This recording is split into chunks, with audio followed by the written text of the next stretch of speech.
안녕하십니까, 이상준입니다. 이번 강부터 여러분들과 같이 사회조사 분석사의 조사방법론 2를 진행하게 되었습니다. 저는 통계학을 전공을 했고요. 박사과정에는 경영학을 전공을 했습니다. 그래서 통계와 경영, 마케팅을 같이 접목하는 사람인데요. 사실 저는 사회조사 분석사를 굉장히 오래전에 취득을 했습니다. 그래서 예전부터 지금까지 기출문제를 쭉 보면서 각각의 패턴을 확인을 하고 여러분들께 가장 효율적으로 빠른 시간 안에 지식을 전달할 수 있도록 노력을 해보도록 하겠습니다. 자, 이번 조사방법론 2의 1강에서는요. 전체적인 총괄적인 부분을 한번 진행을 해보도록 하겠습니다.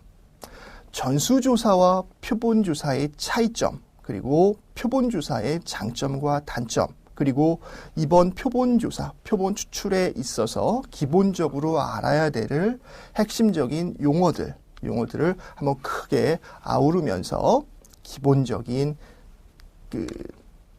기본기를 한번 닦아보도록 하겠습니다. 자, 제일 먼저 표본조사란 어떤 것인지에 대해서도 한번 생각을 해봐야 되겠죠. 자, 그래서 우리는 전수조사와 표본조사를 한번 비교를 해봅니다. 말의 의미에서도 충분히 알 수가 있습니다. 전수조사, 그냥 전체를 다 조사하는 거예요. 표본조사, 표본을 가지고 조사를 하는 겁니다. 전수조사라고 하는 것은 정부에서 시행을 하고 있는 몇 개의 조사에 국한됩니다. 현재 전수조사로 진행되는 것은 5년마다 한 번씩 진행되는 인구 총조사. 그건 그 시점에 대한민국 전체의 인구를 조사하는 겁니다. 5년에 한 번씩 진행을 하고 있죠. 자, 그러다 보니까 어떻습니까?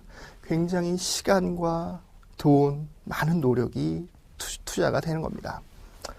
그 이외의 모든 조사는 표본조사라고 생각하셔도 무방해요. 일반적인 마케팅 서베이들, 우리가 메일이 와서 온라인으로 응답을 하는 조사들, 길 가다가 패스트푸드점에서 나눠주는 설문조사들, 이런 것들은 다 표본조사에 해당합니다. 자, 우리가 표본조사를 하는 이유는 뭘까요? 전체를 다 조사하게 되면은 금방 결과를 알 수 있을 텐데 왜 굳이 표본을 뽑아내서 진행을 해야 될까요? 자, 표본조사를 하는 장점과 단점을 한번 생각해 보도록 하겠습니다. 자, 표본조사를 하게 되면은요, 첫 번째, 시간이 절약됩니다. 자, 다음 달에 대선이 있다. 자, 근데 전수조사를 하게 되면은 결과는 2달 후에 알 수 있다. 이렇게 된다면 전수조사를 할 이유가 없겠죠. 대표성 있는 표본을 정확하게 추출을 해서 100명 혹은 500명 혹은 1000명 재빠르게 응답을 받고 분석을 해서 결과치를 내놓는 것. 시간이 많이 절약됩니다. 그리고 빠른 시간 내에 진행을 해야 될 때는 전수조사보다 표본조사를 이용을 하게 되겠죠. 비용도 적게 들죠. 인구 총조사를 왜 5년마다 한 번씩 하겠습니까? 시간과 비용이 많이 들기 때문이죠. 아무래도 5천만 이렇게 조사를 하는 것보다 500명, 1000명 이렇게 조사를 하는 것이 훨씬 더 비용적인 부분에서 메리트가 있는 것입니다. 자, 다음. 심도 있는 조사도 가능하죠. 얇게 먼 큰 집단을 조사하는 것보다 정확한 대표성 있는 핵심 표본을 가지고 깊이 있게 조사하는 것, 좁고 깊게 조사하는 게 표본조사는 가능한 겁니다. 자, 그리고 정확하죠. 얼핏 보면은 전체를 다 조사하는 전수조사가 훨씬 더 정확할 거라고 생각하실 수도 있습니다. 그렇지만 대표성 있는 표본으로 표본조사를 진행한다는 것은 비표본 오차가 확실히 줄어듭니다. 비표본 오차가 뭐죠? 표본 오차 말고 다른 비표본 오차. 무응답이 많아질 수도 있죠. 그리고 응답자의 오류도 생길 수가 있습니다. 왜냐하면 나는 이렇게 생각하는데 다르게 체크를 할 수 있는 참값과 오차값 간의 그런 갭이 발생할 수도 있고요. 분석하는 과정, 조사원이 응답하는 과정, 보고서를 만드는 과정, 여러 가지의 비표본 오차가 존재하기 때문에 표본 오차가 전수조사보다 더 정확할 수도 있다라고 얘기를 할 수 있습니다. 자, 이에 반해서 단점도 물론 존재합니다. 표본 조사의 단점도 물론 존재합니다. 자, 첫 번째, 표본 프레임의 오류도 있을 수 있어요. 1930년대인가요? 미국에서 대선 조사를 하는 데 있어서 랜던이라는 사람과 루즈벨트라는 사람, 두 사람의 지지도, 대선 후보가 누가 당선될 것인지 조사를 한번 했었습니다. 그때의 표본 프레임은요, 전화번호부, 그 다음에 그 잡지를 구독하고 있는 사람, 그리고 자동차 등록부에 등재되어 있는 사람, 이렇게 표본 프레임을 가지고 진행을 했었습니다. 자, 조사 결과 랜던이 훨씬 우세할 것이다 라고 예측을 했는데요. 막상 뚜껑을 열고 보니까 루즈벨트가 당선이 됐습니다. 자동차가 있는 사람, 잡지를 보는 사람, 또 전화가 있는 사람, 아무래도 상류층이겠죠. 상류층에서는 랜던이 지지도가 높았지만 중하위층에서 인기가 높았던 루즈벨트가 당선이 되면서 표본조사에 큰 오점을 남기게 됐는데요. 그 사례만 보더라도 이 표본 프레임이 얼마나 중요한 건지, 대표성 있는 표본 프레임이 얼마나 중요한 건지 알 수가 있습니다. 자, 표본 프레임을 잘 선택해야지만 오류가 없을 수 있고요. 자, 두 번째. 자, 두 번째는요.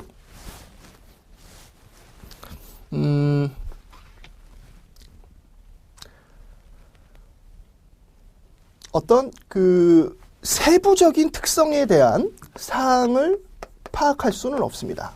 자, 예를 들어서 1000명을 조사를 한다라고 해볼게요. 1000명을 가지고 전국 조사를 했다. 자, 그러면 서울에서 뭐 150명, 경기도에서 120명 이런 식으로 계속 샘플링이 돼서 응답을 받게 되겠죠. 그렇지만 여기에서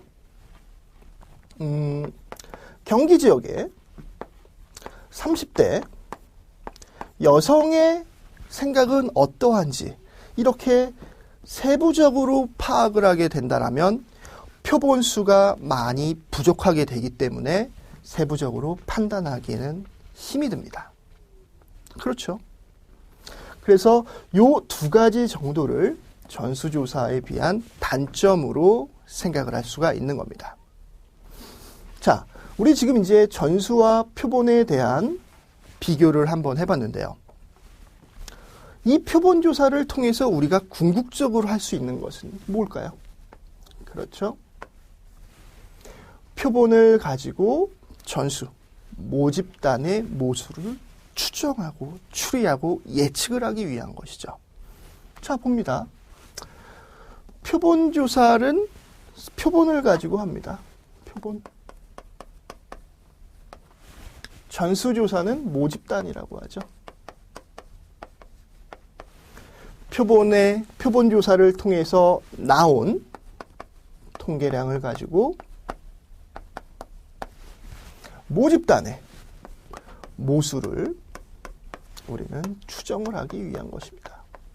자, 이 개념은 여러분들이 통계학을 배우는 데 있어서 기술 통계와 추론 통계 두 개를 구분할 때 들어보셨던 내용일 겁니다. 그렇죠? 표본 조사를 통해서 표본의 통계량으로 모집단의 모수를 우리는 추정을 한다. 자, 여기서 저는 여러분들께 이해를 하고 암기를 하라고 몇 개의 통계 용어를 소개시켜 드리도록 하겠습니다.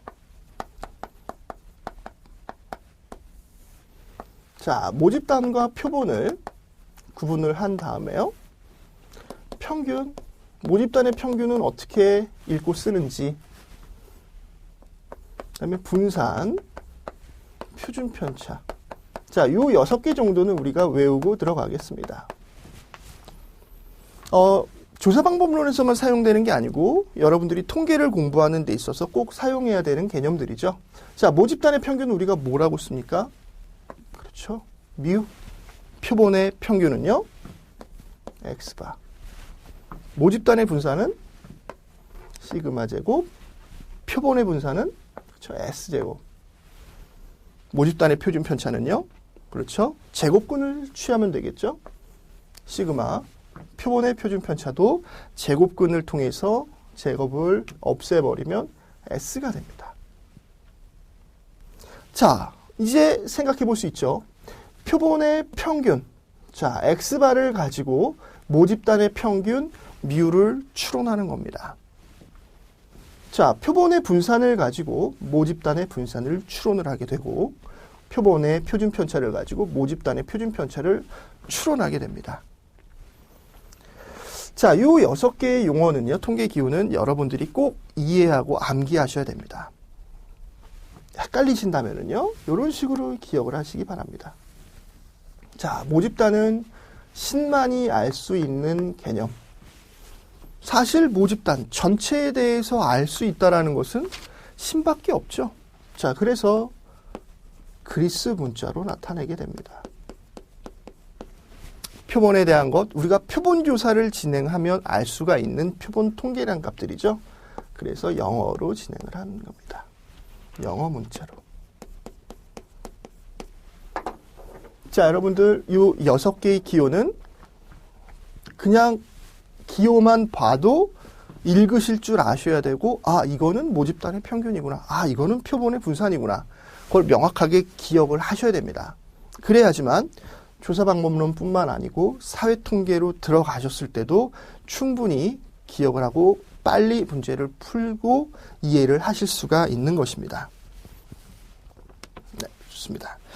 자, 이제 우리는 표본조사를 진행하는 데 있어서 꼭 알아야 되는 단어들, 꼭 알아야 되는 용어들에 대해서 한번 살펴보도록 하겠습니다. 단위, 모집단. 자, 먼저 이 개념부터 한번 살펴보죠. 단위. 유닛이라고도 하죠. UNIT. 유닛. 각각의 어떤 단위들, 요소들을 얘기하는 겁니다. 가장 기초가 되는 단위, 유닛을 얘기를 하는 거죠. 자, 일반적인 여론조사를 한번 생각을 해볼게요. 일반적인 여론조사.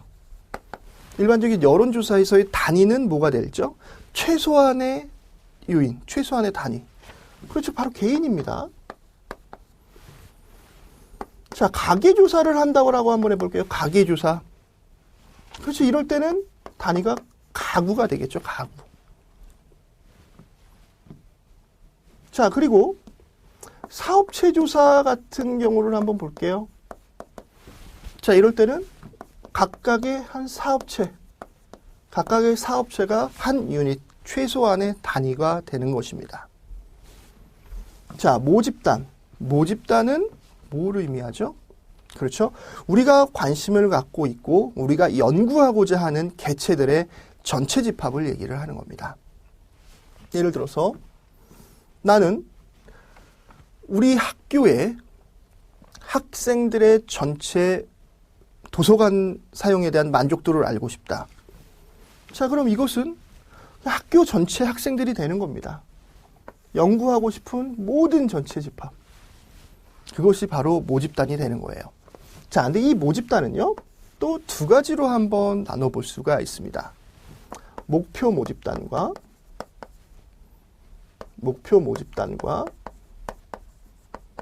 연구 모집단.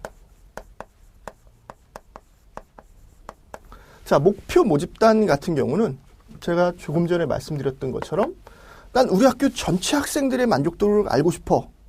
그렇게 된다면 우리 학교 전체 학생들의 집합, 그것을 목표 모집단이라고 얘기를 합니다. 이에 반해서 연구 모집단이라는 것은요, 현실적으로 목표 모집단에 대한 것을 전부 모를 때, 조사하지 못할 때, 예를 들어서 좀 더 실질적으로 얘기를 하는 겁니다. 2012년 3월 1일 현재 이 시점에서 휴학생과 군 입대자를 제외한 전체 학적부에 있는 사람들의 모든 집합, 그런 것을 우리는 연구 모집단이다라고 얘기를 합니다. 그냥 현실적인 거예요. 이거는 우리가 목표로 삼는 전체 모집단을 얘기를 하는 것이고, 연구 모집단이라고 하는 것은 현실적으로 얘기를 하는 것입니다. 또 다른 예도 한번 들어보죠. 우리나라 전체의 도시정책 혹은 뭐 교통정책에 대해서 난 알고 싶다. 그래서 대한민국 국민이 어떻게 생각을 하고 있는지 궁금하다. 자, 목표 모집단. 대한민국 전체 인구가 되는 것이겠죠. 연구 모집단.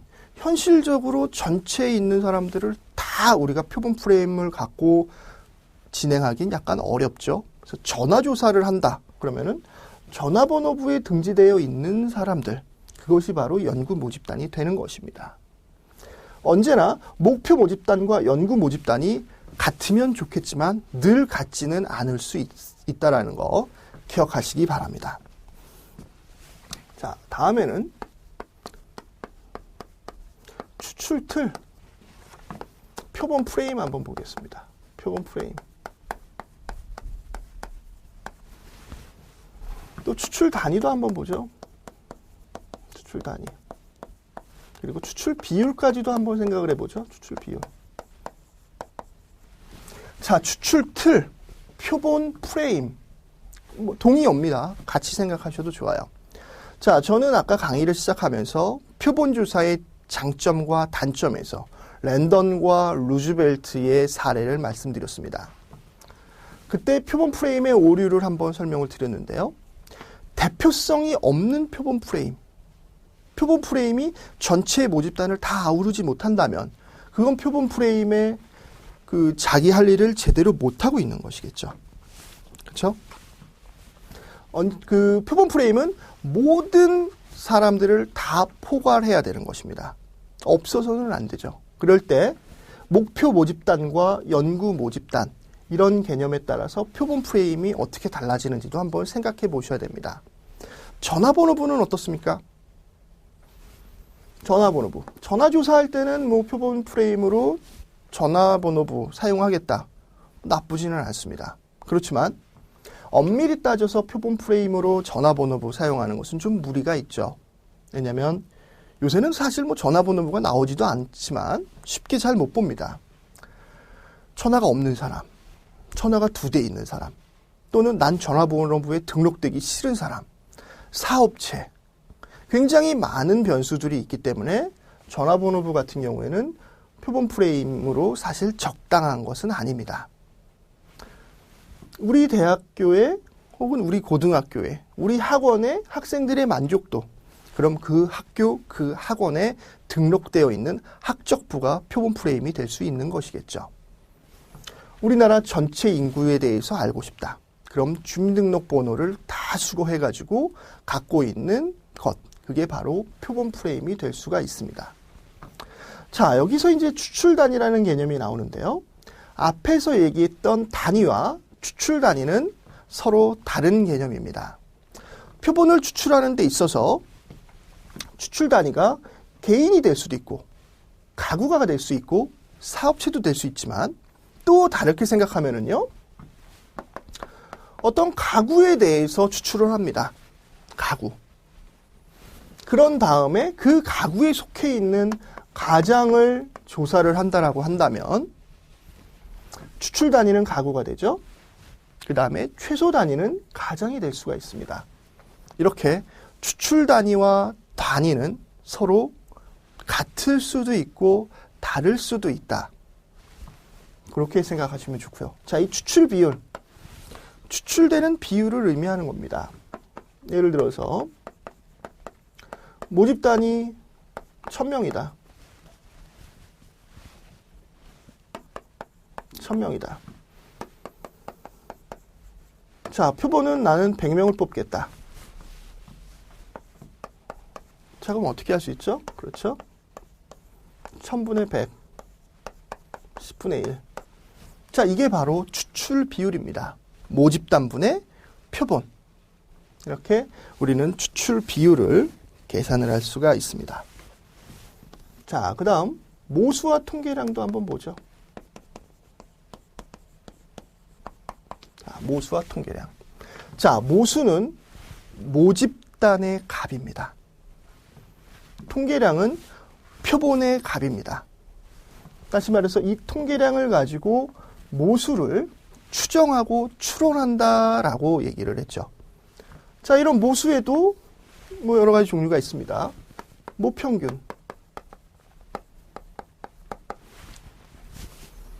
야, 너네 반의 평균은 얼마니?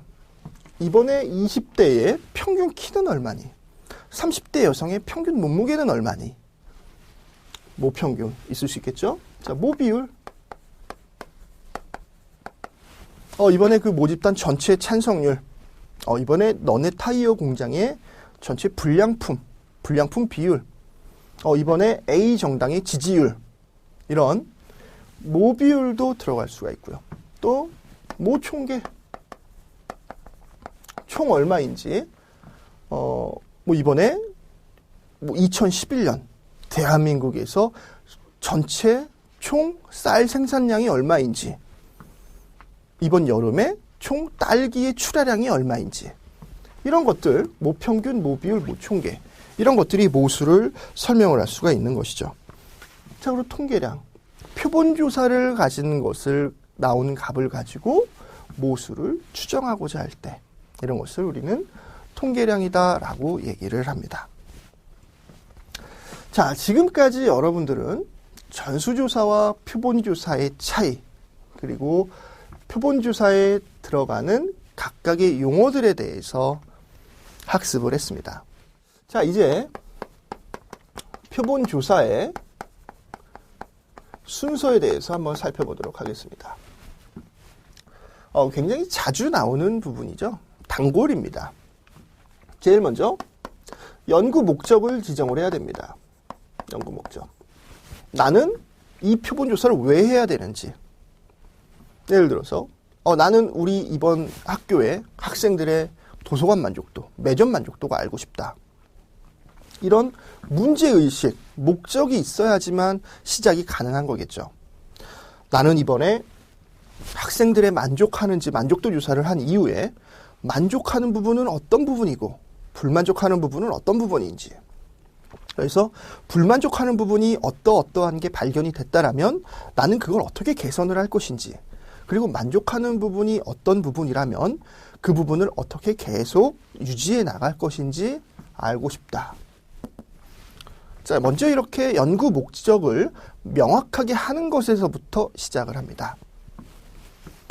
자, 그 다음에는 우리 모집단을 확정을 해줘야 되겠죠? 이번 우리 학교의 만족도를 조사하기 위해서 나는 우리 학교 전체 학생에 대해서 조사를 할 테야. 자, 여기에서는 우리가 목표 모집단과 연구 모집단도 명확하게 해야 됩니다. 자, 목표 모집단. 우리 학교 학생들의 전체. 연구 모집단. 전체를 다 하기에는 현실적으로 약간 어려운 부분이 있습니다. 그래서 2012년 1월 1일자로 정확하게 등록 상태를 유지하고 있는 학생들, 휴학생, 군 입대자, 제외, 이렇게 명확하게 현실적으로 구분을 해줍니다. 자, 그 다음 모집단이 확정이 됐으면 이제 표본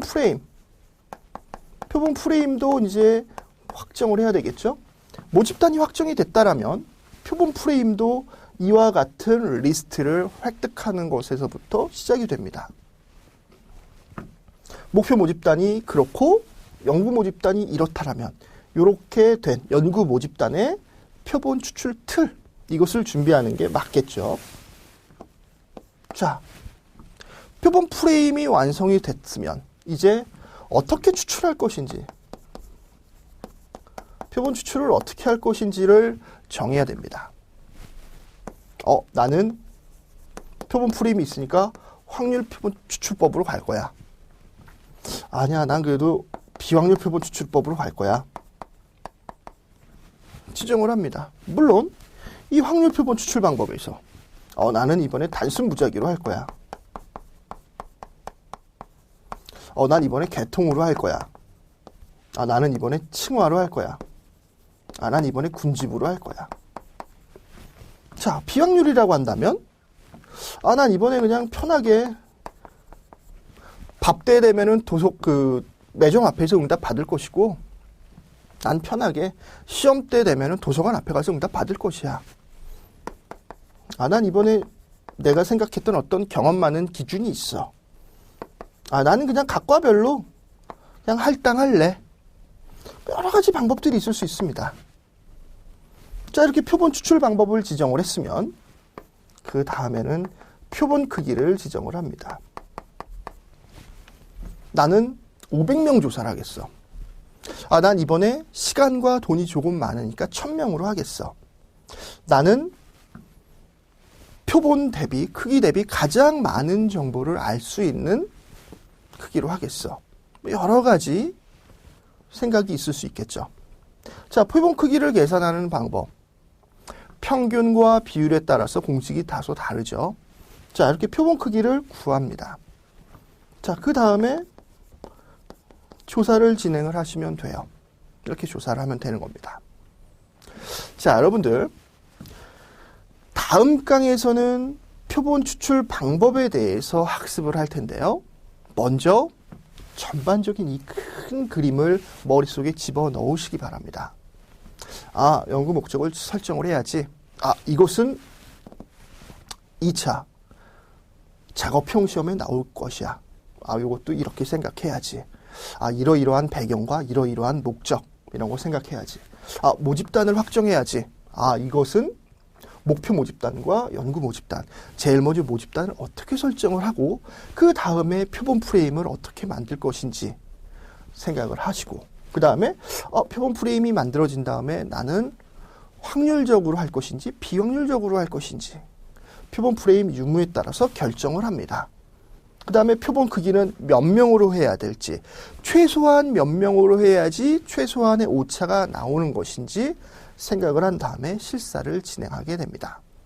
실사를 진행할 때는 조사방법론 1에 나오는 것처럼 조사원에 대한 교육은 어떻게 할 건지, 설문지는 어떻게 만들 것인지, 이와 같은 것을 고려해서 진행을 하게 되는 겁니다.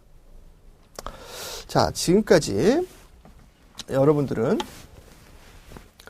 조사방법론 2를 진행하기에 앞서서 기본적인 사항, 배경이 되는 부분들에 대해서 학습을 했습니다. 자, 전수조사와 표본조사, 모집단과 표본, 처음 이 개념을 들어보시는 분은 이거 어렵다라고 생각하실 수도 있을 겁니다. 그렇지만 모집단, 어미모를 생각하시기 바랍니다. 전체 집단. 표본은요, 영어로 샘플입니다. 표본조사, 샘플 서베이, 이렇게도 표현을 하는데요.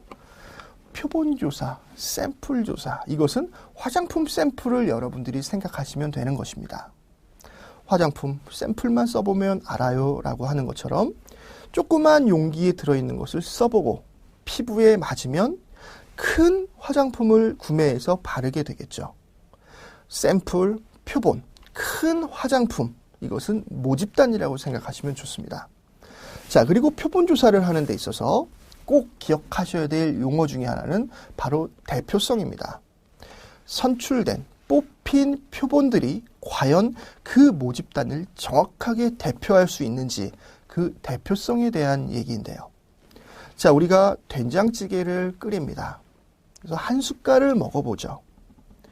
된장찌개가 짠지 안 짠지는 우리가 된장찌개를 다 마셔봐야지 알 수 있는 것은 아닙니다. 한 숟갈로 떠서 먹어보면 됩니다. 근데 좀 싱겁다 하면 이렇게 소금을 이렇게 칩니다. 소금을 쳐서 바로 한 숟갈을 떠서 먹지는 않습니다. 왜? 휘휘 지어서 소금이 된장찌개에 잘 섞이도록 만들죠. 바로 이게 대표성 있게 만드는 겁니다. 된장찌개는 모집단, 한 숟가락은 표본이라고 비유를 해볼 때요. 한 숟가락을 딱 먹어보고 짠지 안 짠지를 판단을 하고 그 다음 액션을 취하게 되는데, 소금을 넣고 소금을 집어 넣은 데다가 바로 한 수저 떠서 먹게 되면 분명 짜게 됩니다. 그럼 또 물을 더 넣게 되죠. 이건 계속 편의되어 있는 조사를 하게 되는 거죠. 소금을 넣고 소금이 잘 퍼지도록 저어주고 그 다음에 한 숟가락 띄게 되는 것. 이게 바로 대표성 있는 표본 추출이 되는 것입니다. 자, 우리 다음 강에서는요. 확률 표본 추출과 비확률 표본 추출 방법을 한번 비교해보고 각각의 장점과 단점, 그리고 확률 표본 추출에 속하는 단순 무작위, 개통, 그리고 층화, 그리고 군집 분석에 대해 군집 표본 추출 방법에 대해서 알아보고 비확률 표본 추출 방법인 편의, 판단, 할당, 그리고 눈덩이 이와 같은 표본 추출 방법에 대해서 살펴보도록 하겠습니다. 예, 장시간 수고하셨습니다.